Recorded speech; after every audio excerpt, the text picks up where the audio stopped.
Bismillah, Assalamualaikum warahmatullahi wabarakatuh. Di pertemuan Akidah Akhlak hari ini, kita masih melakukan pendalaman materi di kelas 4. Tersisa 3 bab lagi. Insya Allah kita akan membahas atau menyelesaikan 3 bab terakhir tersebut pada hari ini. Oke, sebelum kita mulai, mari berdoa terlebih dahulu. Bismillahirrahmanirrahim. Allahumma ftah lana hikmataka wansyur alaina rahmataka min khazaibi rahmatika ya arhamar rahimin. Rabbi zidni ilman warzuqni fahman. Allahumma la sahla illa ma ja'altahu sahla wa anta taj'alul hazana idza syi'ta sahla. Amin. 3 bab yang akan kita pelajari hari ini adalah bab 9, 10, dan 11. Bab 9 tentang adab bertetangga, bab 10 Nabi Musa dan Nabi Yusuf, dan bab 11 bab terakhir yaitu menghindari akhlak tercela dalam kehidupan sehari-hari. Kita mulai dari bab 9, adab bertetangga. Kalau misalnya ditanya apa itu tetangga? Tetangga adalah orang atau saudara yang tinggal paling dekat dengan rumah kita.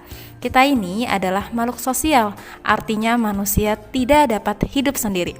Untuk bisa melaksanakan segala keperluan hidupnya, manusia harus bekerja sama dengan orang lain. Nah, siapa orang lainnya? Yaitu tetangga. Tetanggalah orang yang dekat yang paling sering diajak kerjasama. Kalau kita hidup bermasyarakat tetapi tidak mau berinteraksi dengan tetangganya, hidup kita sebagai makhluk sosial ini tidak akan tenang. Contoh, ketika dia punya acara misalnya pernikahan, tidak ada tetangga yang hadir. Atau ketika keluarganya ada yang meninggal, apakah bisa mengurus sendiri? Tidak ya, pastinya mereka membutuhkan bantuan dari orang lain. Nah, dalam hidup bertetangga, Islam memiliki konsep yang sangat jelas tentang bagaimana sih adab-adab yang baik dalam bertetangga. Seperti dalam sebuah hadis yang mengatakan bahwa Islam mengajarkan untuk memuliakan tetangga. Coba anak-anak perhatikan, Nabi Muhammad SAW bersabda, "Man kana yu'minu billahi wal yaumil akhir falyukrim jarahu." Bu Isa ulangi, "Man kana yu'minu billahi wal yaumil akhir falyukrim jarahu." Barang siapa beriman kepada Allah dan hari akhir, hendaklah memuliakan tetangganya. Hadis riwayat Muslim. Oke, itu tadi hadisnya ya tentang memuliakan tetangga. Kemudian adab-adabnya ada apa saja? 1. Saling menghormati. Walaupun tetangga kita berbeda sifat, pekerjaan, kebiasaan, atau bahkan berbeda agamanya, tidak boleh menjadi penghalang untuk kita hidup rukun. Islam mengajarkan kepada kita agar menjaga hubungan yang baik dengan tetangga, saling menghormati dan tidak boleh saling menyakiti. Kemudian yang kedua, saling menghargai. Ketika sedang berkumpul untuk membahas segala hal yang berkaitan dengan masalah kemasyarakatan, tentu akan terjadi perbedaan pendapat. Nah, dari perbedaan-perbedaan itulah kita harus saling menghargai pendapat satu dengan yang lainnya, sehingga tidak terjadi perdebatan dalam masyarakat. Setelah itu yang ketiga, saling menolong dan bekerja sama. Nah, anak-anak, ini sering terjadi dalam kehidupan masyarakat. Ketika tetangga kita mempunyai kegiatan yang membutuhkan bantuan, maka sebisa mungkin kita sebagai tetangganya ikut membantunya, karena suatu saat nanti kita juga membutuhkan bantuan mereka. Sampai di sini paham ya?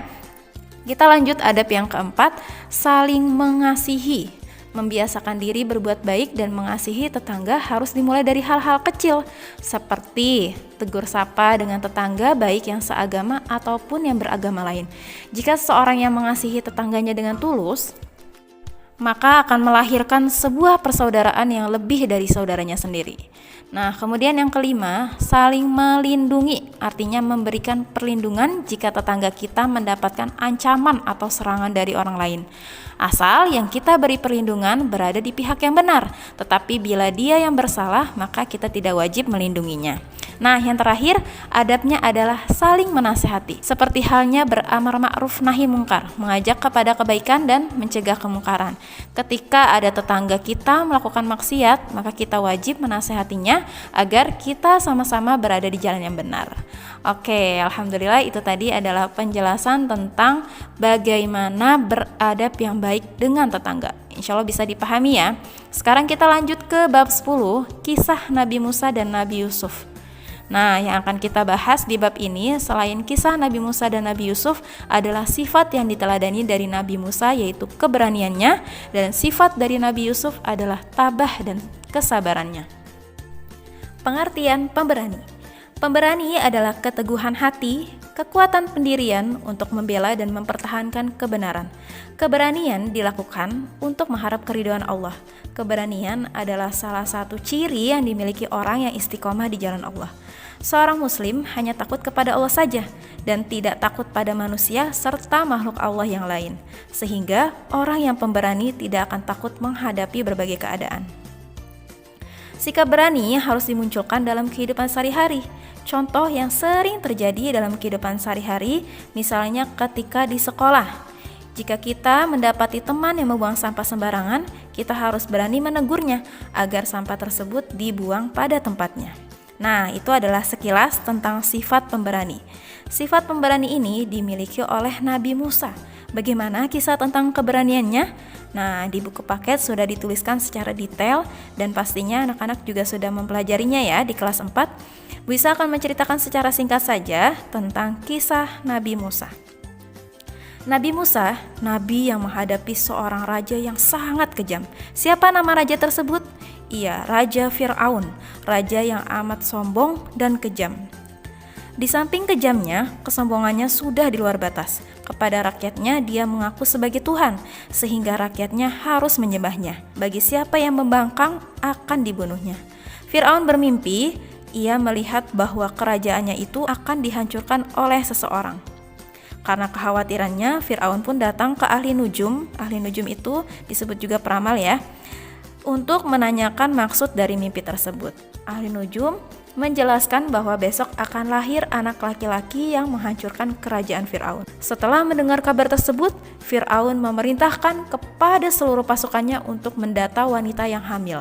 Dan setiap anak yang dilahirkannya, jika laki-laki harus diserahkan ke kerajaan, selanjutnya untuk dibunuh.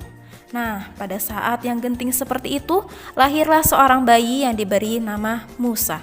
Ibunya sangat sedih karena dia sadar bahwa anaknya akan dibunuh oleh Fir'aun. Lalu, sang ibu berdoa kepada Allah untuk keselamatan anaknya. Ia mendapat pesan supaya anak laki-lakinya itu dimasukkan ke dalam kotak, kemudian dihanyutkan di atas sungai Nil. Pada pagi harinya, kotak bayi itu menyangkut di taman air kerajaan yang ada di pinggiran sungai Nil. Diambillah kotak itu oleh siapa? Oleh istri Fir'aun.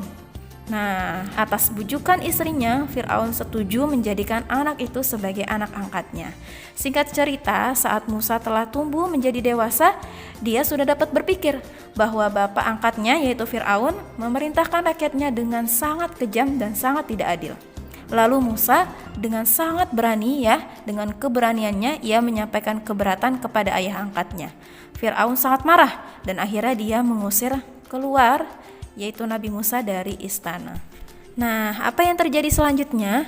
Bagi yang tidak ada buku paketnya, coba anak-anak baca foto yang Bu Isa kirimkan tentang kelanjutan kisah Nabi Musa. Dan bagi yang sudah ada bukunya bisa dibaca langsung. Setelah itu, setelah dibaca, anak-anak buat video singkat sedang menceritakan kelanjutan kisah Nabi Musa. Ya, jadi setelah Nabi Musa dikeluarkan dari istana, apa yang terjadi selanjutnya? Nah, itu yang anak-anak ceritakan. Bisa ya? Insya Allah mudah. Kemudian yang akan kita bahas selanjutnya adalah pengertian tabah dan sabar. Tabah adalah tahan menderita menghadapi yang tidak disenangi dengan ridho dan menyerahkan diri kepada Allah. Misalnya, Allah menimpakan musibah banjir, tanah longsor, gempa, dan musibah yang lainnya. Apakah orang yang tertimpa musibah itu tabah menerima cobaan tersebut? Atau sebaliknya, orang yang tertimpa musibah itu tidak tabah menerima cobaan dengan berbuat syirik, seperti berdoa kepada selain Allah. Nah, itu adalah sifat tabah ya. Kemudian yang kedua, sabar. Sabar yaitu menahan atau melarang. Menahan nafsu dari ketergesaan, menahan lisan dari keluhan, dan menahan badan dari tindakan terlarang. Sabar dibagi menjadi 3, yaitu sabar dalam mentaati perintah Allah, sabar dalam meninggalkan larangan Allah, dan sabar terhadap takdir Allah. Contoh sabar seperti ketika ulangan ada teman yang mencontek dan mengajak kalian untuk mencontek, Jika kalian mau dan ikut mencontek, kalian tidak termasuk orang yang bersabar. Akan tetapi, jika kalian tidak mau dan mengerjakannya sendiri, kalian termasuk orang yang sabar. Nah, anak-anak, hal-hal yang ringan seperti itu diperlukan rasa sabar. Juga bisa kita temukan pada Nabi Yusuf. Nabi Yusuf yang memiliki ketabahan dan kesabaran yang luar biasa. Bagaimana kisahnya? Anak-anak simak dengan baik. Nabi Yusuf adalah putra Nabi Yakub. Yusuf memiliki 11 saudara, diantaranya bernama Bunyamin. Yusuf dengan Bunyamin ini sangat dekat. Nah, karena kedekatannya inilah, saudara-saudaranya yang lain iri terhadap kedekatan Yusuf dengan sang ayah dan juga Bunyamin.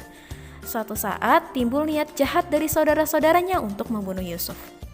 Mereka pura-pura akan mengajak Yusuf bermain di hutan. Setelah sampai di hutan, Yusuf dimasukkan ke dalam sumur tua dengan harapan dia tenggelam dan mati. Sampai akhirnya dengan pertolongan Allah, Allah mengutus malaikat untuk menyelamatkan Yusuf. Walaupun dilempari batu, Yusuf tidak terluka. Beberapa saat kemudian, ada musafir atau saudagar yang sedang menempuh perjalanan, lalu menimba air di sumur itu. Yusuf segera memegangi tali timba itu agar bisa keluar dari sumur. Nah, setelah itu, oleh musafir, Yusuf dijual kepada seorang wanita kerajaan Mesir. Wanita itu amat senang memelihara Yusuf. Dalam istana, Yusuf difitnah melakukan zina dengan Siti Zulaiha sehingga dia dipenjara. Nah, lalu setelah dipenjara, apa yang terjadi dengan Nabi Yusuf? Nah, sama seperti tugas kisah Nabi Musa, di sini anak-anak menceritakan secara singkat dalam bentuk video kelanjutan kisah Nabi Yusuf setelah dipenjara ya. Yang belum ada bukunya, Bu Isa akan fotokan, bisa dibaca lalu anak-anak ringkas dalam satu video. Bagi yang sudah ada bukunya bisa langsung dibaca saja, diambil ringkasannya lalu dibuat dalam sebuah video. Oke, alhamdulillah itu tadi pembahasan tentang bab 10 kisah Nabi Musa dan Nabi Yusuf. Semoga bisa dengan mudah anak-anak pahami. Kita lanjut pembahasan dari bab terakhir di kelas 4, yaitu menghindari akhlak tercela dalam kehidupan sehari-hari. Ada sombong, tamak, dan zolim. Yang pertama, sombong. Sombong artinya menolak kebenaran dan meremehkan manusia. Sombong disebut juga takabur atau angkuh. Nah, itu sombong. Kemudian yang kedua, tamak. Tamak adalah sifat atau sikap rakus ingin memiliki semuanya tanpa peduli akan hak-hak orang lain. Orang yang memiliki sifat tamak tidak pernah merasa puas dengan apa yang telah diberikan Allah kepadanya, sehingga ia masih menginginkan yang lebih banyak lagi. Bahkan milik orang lain pun ia inginkan. Demi memenuhi keinginannya itu, ia sering melakukan kecurangan. Oleh karena itu, kita harus menjauhkan diri dari sifat tamak dan membiasakan diri bersifat waro. Apa itu waro? Waro sifat merasa cukup dan ikhlas terhadap apa yang ada padanya dan tidak merasa iri dengan apa yang menjadi milik orang lain. Paham ya? Itu tamak. Kemudian yang terakhir adalah zolim. Zolim artinya menempatkan sesuatu tidak pada tempatnya. Orang yang zolim itu selalu ingin menang sendiri. Orang lain harus tunduk dan kalah. Dia selalu ingin menguasai orang lain. Orang yang zolim tidak akan pernah berbuat adil terhadap orang lain. Nah, sifat sombong, tamak, dan zolim itu ada dalam kisah Raja Fir'aun. Kesombongan Fir'aun yang paling buruk adalah ketika dia mengaku dirinya sebagai Tuhan dan memerintahkan kepada seluruh penduduknya untuk menyembahnya. Nah, Masya Allah ya, kita semua harus berusaha keras untuk mendidik diri kita masing-masing untuk tidak melakukan akhlak tercela yang sudah Bu Isa jelaskan tadi. Alhamdulillah kita sudah selesai membahas 3 bab pada hari ini yang merupakan akhir dari pendalaman materi di kelas 4. Tugas hari ini yang sudah Bu Isa jelaskan tadi, buat 2 video singkat tentang yang pertama kelanjutan kisah Nabi Musa setelah diusir dari istana oleh Fir'aun. Kemudian yang kedua kelanjutan kisah Nabi Yusuf setelah dipenjara karena dituduh berzina dengan Zulaiha. Nah, anak-anak ceritakan singkat saja, tidak perlu panjang-panjang ya. Nah, untuk tugas-tugasnya bisa anak-anak kirim ke GCR atau melalui WA. Semoga Allah memberi kemudahan dalam mengerjakan tugasnya. Cukup dari Bu Isa, kurang lebihnya Bu Isa mohon maaf. Semoga bisa dipahami dan bisa dipraktekkan dalam kehidupan sehari-hari. Oke, kita tutup dengan membaca hamdalah dan kafaratul majlis. Alhamdulillahirabbil alamin. Subhanakallahumma wa bihamdika asyhadu alla ilaha illa anta astaghfiruka wa atubu ilaik. Wassalamualaikum warahmatullahi wabarakatuh.